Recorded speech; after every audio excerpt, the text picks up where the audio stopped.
This is part 2 of week 3, and I'm showing you how to paint your kitchen still life.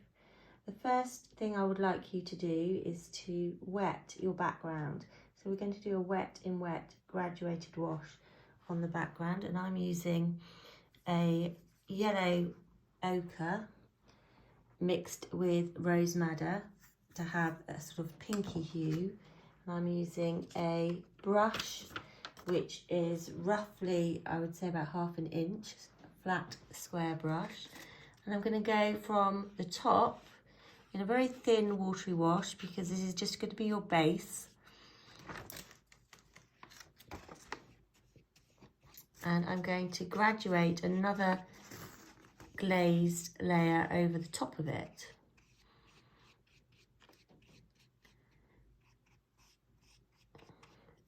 So be careful of your edges. There's one thing in watercolours, you want to make sure you do control the edges. So if you're bleeding into the actual drawing, take a piece of tissue and just soak it up so that that doesn't happen. That way you'll get nice, crisp, sharp edges to your washes. Again, think about the size of your brush. If you feel your brush is too big, go a bit smaller and soak up any excess water. So this is just an initial base wash, and for all of the areas that I'm going to paint, I'm going to start off with a wet base to work wet in wet. Now for this jug, it is a white object, so I'm going to be looking carefully at the colours that are reflected onto it, just so that I can create the shadows and the light as carefully as possible. So I'm wetting the whole area, being quite generous with the paint, with the water. And then I've mixed up a little bit of Payne's grey with some ultramarine blue. And I'm just going to define and put in where I see the shadows. Now, because I've wet the paper, there's going to be a lot of allowing the paint to do its own thing, but I'm going to push it and work it so it does move in the direction that I want it to go. Being aware that the paper is wet means that you're going to have a lot of spreading of the paint, but that's part of the process of watercolour, is allowing the paint to do what you want it to do as well as what it wants it to do. So it will be doing its own thing a little bit, and let that happen.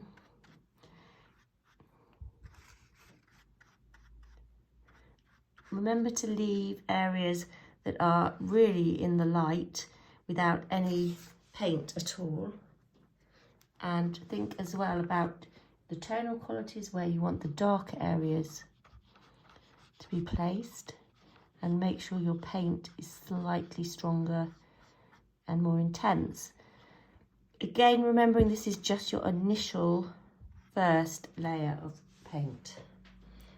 These washes will be drying, and then we will return to them with some more paint.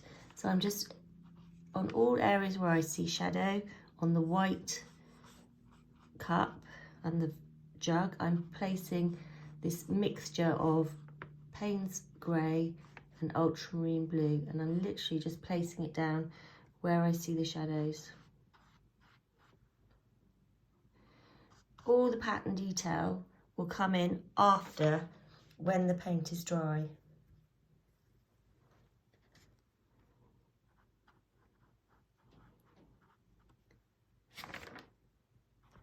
So make sure your reference photograph is right next to you while you're painting, so that you can refer to it, and really think about the tones.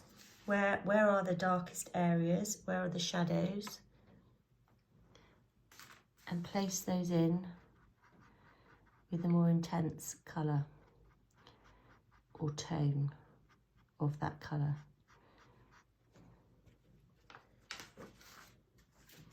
So some of your areas of paint might be very, very dark. You might over darken some areas.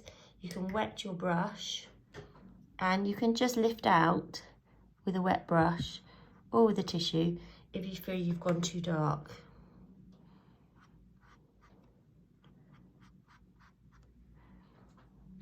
I'm just going to show you a few more areas and then I'm going to start to show you the detail. So you need to allow this to dry before you put your second wash on.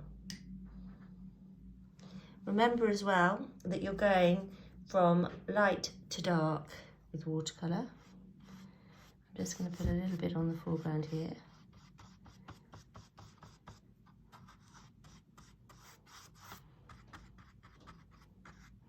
Again, unless you want colours to bleed into each other, make sure you're aware and you leave a space so that doesn't happen.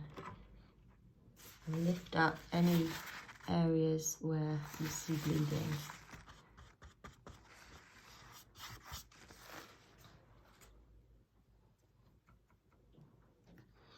Now, with watercolour, we don't have the same sort of textural abilities that we do with acrylic paint, because what we're doing is working in a very translucent thin material. So if we do want to start to bring up an element of texture or detail, we're going to have to use our brush strokes to show that. So I'm just going to show you on the patterned areas using a very fine brush. I'm just going to start to put in these darker areas with quite strong, intense paint. I'm not actually wetting the paper first either, so therefore I've got more control and I can actually make much stronger, bolder marks.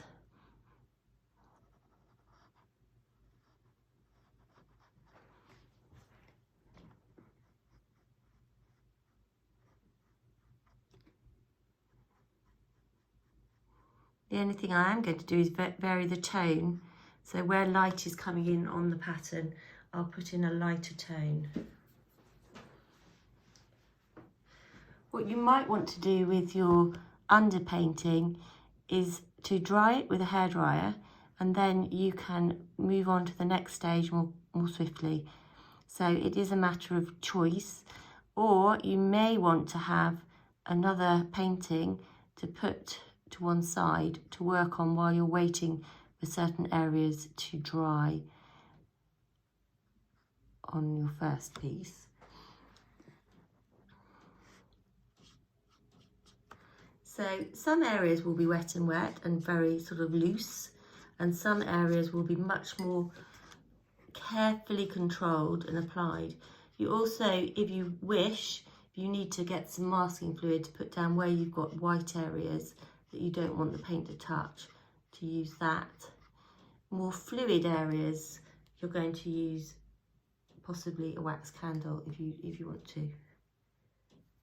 So I'm just going to continue with the darker areas now and just place them in where I see them.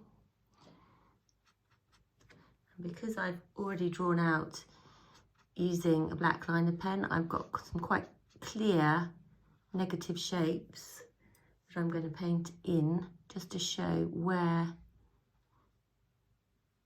the darkest areas are. Now remember that if this was a more varied tonal area, but at the moment I'm doing just one tone, then you start with your lightest tone first and you gradually build up to darker tones. It's quite nice to have strong contrast between light and dark, but you do want to have a really sharp edge. So for instance, if I'm coming back into this handle here and I want to show more shadow, I'll go back to my original colour and place another thin glaze down just to sort of pick out and emphasise the shadow. So with the glaze, it's very thin still, but you can go slightly darker with each application. So your glazes are building up from light to dark, showing where those sort of deeper, darker areas are.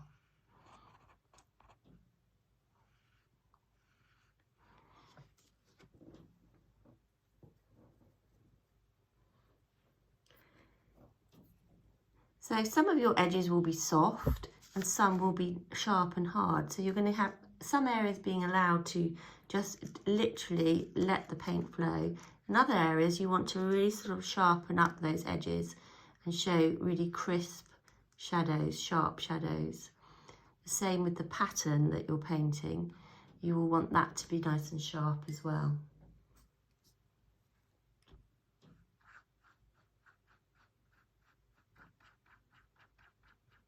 So remember to have a hairdryer handy if you are just working on one piece. And also remember to keep your water really clean. So you're changing that continually so that you can keep your paint nice and fresh and your colours won't go muddy. So the finished piece on here, again, I may even work into it a little bit more, because that's the beauty of working with watercolour, is that you can come back into it and bring in more glazes. So if there's any areas that I don't particularly like as well, I can wet them and lift out and take away the paint. Okay, thank you for watching.